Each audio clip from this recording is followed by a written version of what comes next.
Hello, everybody. Hope everyone's having a great weekend. So not weekend, yuck. Great day. It's Thursday.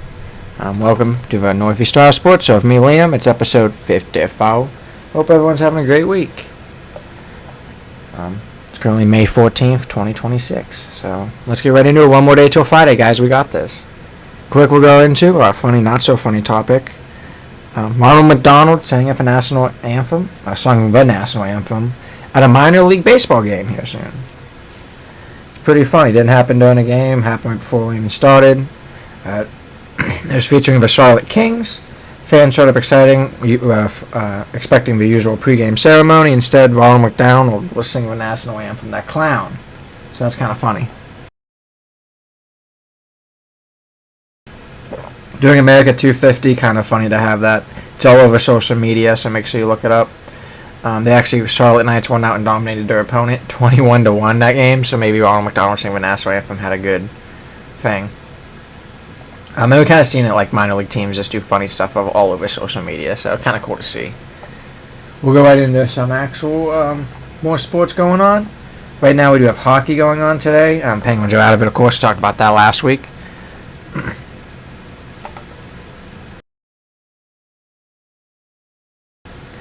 But right now, what is it? We have Canadians versus Sabres, 3-3 with about 3 minutes and 45 left in the second. I want for Canadians to win. The series is tied 2-2. It is Game 5. Then we have Golden Knights versus Anaheim Ducks. Anaheim right now is crazy. I want them to come back in the series. That game's at 9:30.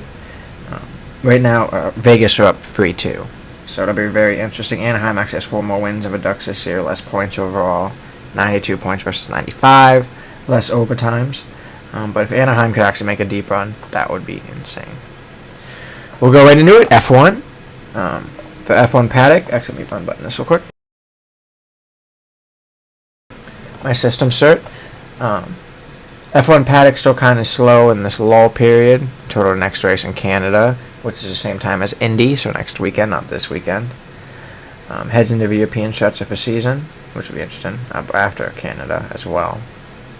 Max Verstappen continues to be a center of attention as he tries to stabilize his non-stop rumors about his long-term future. And then Ferrari fans are also fired up heading into the home race coming up here soon. And we'll have to see. So last weekend, for IndyCar, we had the Sunso Grand Prix, which is for road course for Indy. Indianapolis, Christian Lundgaard snapped a 47 winless streak with a huge victory for Aaron McLaren, defeating David Malukas and Graham Rahal in a race packed with caution, strategy gambles, and incidents everywhere on track. My boy Pato O'Ward got hit in the back first lap, first turn, because someone broke right in front of him. Some dude in a freaking Morgan Wallen car. I don't even remember the guy's name. It may have been Felix Rosenquist. Whoever drives those cars that always have SiriusXM liveries. Yeah, Joseph Newgarden got 4th. Alex Palou got 5th. And we got Scott Dixon, Louis Foster, Dennis Hauger, Kyle Kurtberg, Nolan Siegel. My boy, after getting hit, Pato O'Ward ended up 18th, but he actually will go right into it, I guess. Today they had their third practice for Indianapolis. Awesome to see for the 1/10th. Pato topped the charts. I love to see it with his best lap speed of 227.308 miles per hour. Below that we have Helio Castroneves, 226.997. Marcus Armstrong behind him in third, 226.841. Felix Rosenquist, Rossi, Stingray Robb, Cal Collette, Roman Grosjean, Scott Dixon, Ed Carpenter. Where's our boys? You have Kyle Crooker in 14th, Marcus Ericsson in 16th, Sato 17th, and Nolan Siegel 18th, Griffin Simpson 19th. Has to be different run-ins maybe today for some people. David Malukas 20th, Palou 22, Newgarden 23rd, Ledge got 24th, Connor Daly 25th, which is crazy at a 2.22. Because I knew Daly topped it yesterday at a 2.28, so definitely different runnings. A 2.28 they were doing yesterday, which is crazy versus the times today. Yesterday we had Connor Daly, another YouTuber, at 228.08 miles per hour. Then we had Alex Palou in second at 228.028. David Malukas, Graham Rahal, Roman Grosjean, Scott Dixon, Scott McLaughlin, Joseph Newgarden, Santino Ferrucci, Kyle Kirkwood. Practice 1, we had Palou topping Petards at 225.937, so definitely a different day. Definitely how the temperatures are affecting that. Different runs as well. Sorry about that. Marcus Armstrong in second at 225.895. Connor Daly in third, 225.838. Joseph Newgarden, Scott Dixon, Graham Rahal, Kyle Kirkwood. I see some enjoy guys up there. Scott McLaughlin, Roman Grosjean, and David Malukas. So definitely interesting. I'm going to take a sip of water and we'll go over the next practices we have until Indy next week.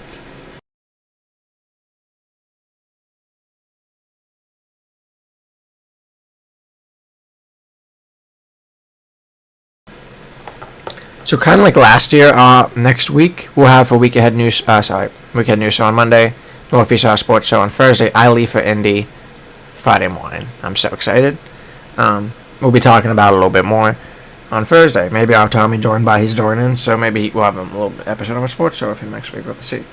Next practice is tomorrow at 12. Then we have May 16th at 8:30. Qualifying day 1, May 16th at 11 a.m. Sorry. Practice 6, May 17th at 1. Then we have qualifying final 15th, May 17th at 4. Qualifying top 12, 17th at 5. Qualifying Firestone Fast 6, 17th, 6:35 p.m.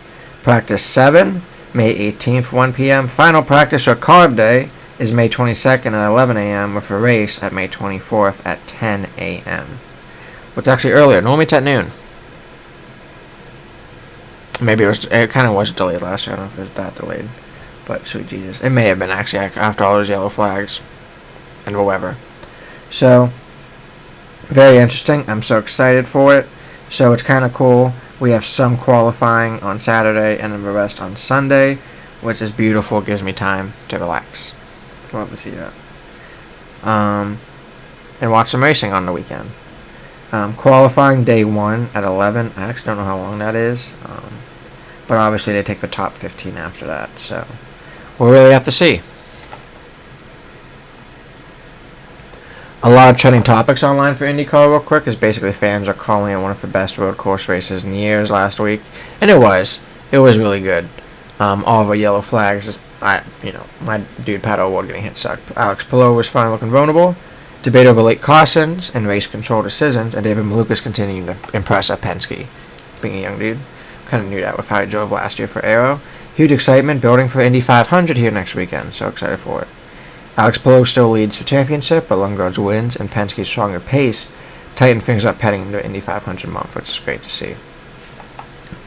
Next race for Indy, we keep talking for 110th running of the Indianapolis 500, one of the biggest events in motorsports. 350,000 people to watch one race in one day, 2 Churchill Downs. I'll take a sip of water and we'll go into NASCAR real quick.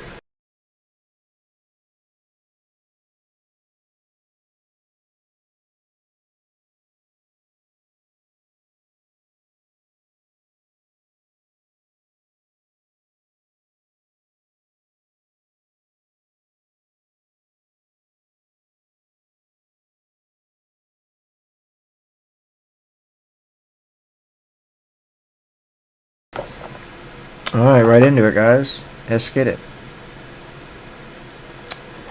NASCAR last week in Watkins Glen delivered an incredible road course showdown for a NASCAR Cup Series of strategy cars, tire management, and playoff pressure dominating the entire weekend. The biggest story was SVG. Shane Van Gisbergen once again proved he's the king of road course racing, driving the number 97 Trackhouse Chevrolet. SVG stormed back through the field late in the race after a green flag pit cycle dropped him deep in traffic, which is awesome. That's crazy. He eased a massive gap in the closing lap. He erased a massive gap in the closing laps and pulled away in a dominant win at the Glen. Let me look up this top 5 too.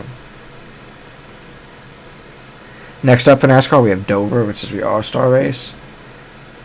But for Glen, we had SVG, McDowell in second, Ty Gibbs third, Briscoe fourth, Tyler Reddick fifth, Austin Dillon 6th. Allmendinger 7th. Allmendinger had a good weekend there. Bush 8th. I think so did Briscoe.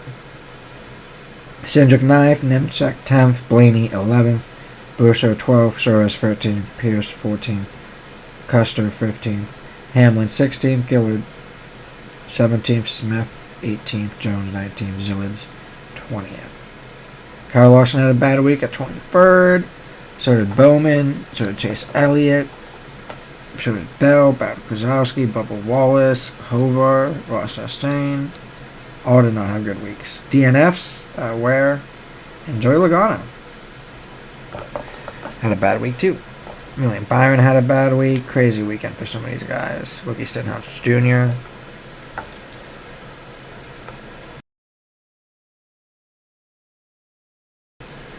Some quick NASCAR trending topics are: is how SVGs continue to dominate every road course on the schedule. You know that, like European racing style, you can do them road courses. You should really do. NASCAR probably gets him more money, but IndyCar would be interesting. Fans calling Watkins going to run for best races of the season. Tyler Reddick and Ty Gibbs battling for playoff momentum. Debate online whether anyone could beat SVG on road courses, and a playoff bubble reaching a breaking point as the postseason gets closer, which is cool to see.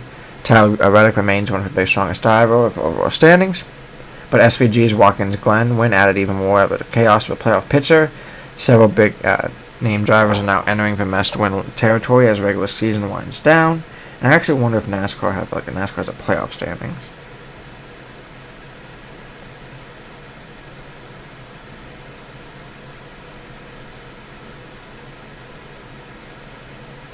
So right now we have Reddick in first with 5.67, Hamlin in second at 4.38, Elliott in third at 4.22, Blaney in fourth at 4.05, Boucher in fifth, Ty Gibbs in sixth, Hovar in seventh, Larson eighth, Keselowski ninth, Bubba Wallace 10th.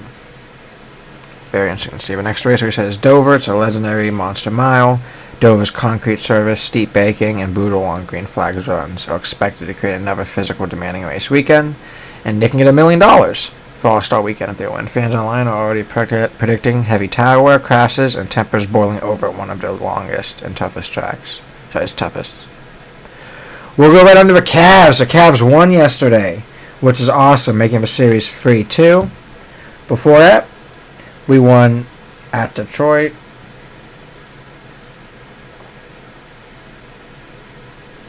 I don't know why that opened up. 112 to 103 with Mitchell getting 43 points, Mobley 8 rebounds, Harden 11 assists. That was on Monday. Saturday we beat Detroit 116 to 109, Mitchell 35 points, Mitchell 10 assists, good double-double, Harden. 10 rebounds. Wow, 10 rebounds for Mitchell. 7 assists for Harden. Our big guys need to get more rebounds, holy crap. But they have big guys out there too, so I'm not surprised. Detroit plays great defense, and they have big guys that get rebounds. First game we lost last Thursday, was 107 to 97, with Mitchell 31 points. Second game we lost, Allen 7 rebounds, and Schroeder 5 assists. Then this first game we lost, last Tuesday we talked about, 111 to 101, Mitchell 23 points, Mobley 9 rebounds, Harden 7 assists. But yesterday the Cavs were able to pull off a victory against them in overtime. It was awesome to see. I think they said it was the only third overtime of all of the playoffs. They play again tomorrow at 7 p.m. and hopefully the Cavs can win that and pull off. If not, we'll play Sunday. We had Harden with 30 points, Jared Allen with 10 rebounds, Mobley with 8 assists. So good ball passing. Mitchell had a rough game, but his overtime was insane. During regulation, he was pretty mid. I think it's 14 points. Overtime, he was like 4 for 4 for 7 points or something. So great game for Mitchell at the end there. He really pulled it together. We have guys like Max Strus pulling together. Great game at 6 for 8 for a 3-point line. 20 points. That was all of his field goals with 3-point shots. What a G. Dean Wade didn't have many points. Mobley had a lot of time. 19 points. 8 for 8. Harden 30.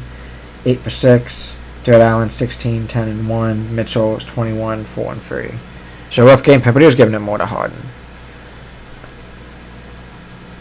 Well, basically the Cavaliers are continuing to battle through the playoffs. One of the league's deepest young cores, and we're fully locked in. It's really cool to see. Mitchell is his scoring bursts are awesome to see, even when Mobley's defensive dominant sometimes with these blocks, even though they have great big men. Mobley is skinny and he just jumps. Like he gets some volleyball blocks. It's crazy. I'm sorry for my voice. And it'll be interesting to see if we have shooting depth. With Strus and Wade, we need other guys shooting too. Mobley shouldn't be taking shots. But however, we also have two really good guys. And James Harden and Donovan Mitchell hitting them threes. So it's awesome. It's national media coming to Cleveland to take Cleveland serious again. I love to see that.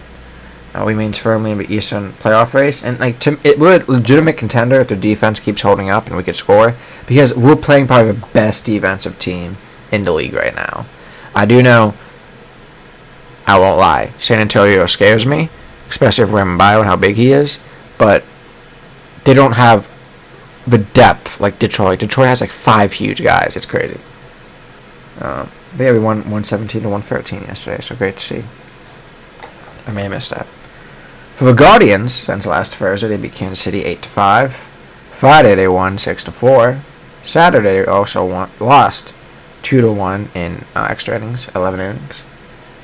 That was against Minnesota. We played on Friday and Saturday. Then Sunday, we played against Minnesota and lost 7-4. Monday, we started against a series against LA Angels, and we won 7-2. Tuesday, we won 3-2 against the Angels. And Wednesday we won against the Angels 4-3. Tomorrow we start our series against the Reds at home, 7-10. Bybee's pitching. Saturday we play against the Reds at 6-10. Williams is pitching. Sunday we play against the Reds 140. We're Canato pitching. Then Monday through Thursday Detroit starts our Detroit series. 6:40 is our Monday game. 6:40 is our Tuesday game and Wednesday game. Thursday is our early game at 1:10. Currently, our AL Central snapshot, we are leading at 20-19, and we have Detroit below us at 18-20, White Sox 17-20, KC Royals 17-21, and the Twins at 16-22. Shunning topics from our Guardians real quick, as our fans are loving our bullpen performance. Concerns about offensive consistency, though, with our bats. Debate whether trade deadlines need to already start, and we need to basically start making trades. Guardians are unexpectedly staying atop of the division race, so the division is actually pretty weak right now. Social media praising our pitch and development system, which we've had that for over 10 years. We talked about that a lot, and we've had it for a lot. And we basically picked up a lot of important divisional wins, like you saw. Lost some games against Minnesota, but we were able to get some easy wins. Against Kansas City, LA always helps wins, and we could probably beat Detroit too.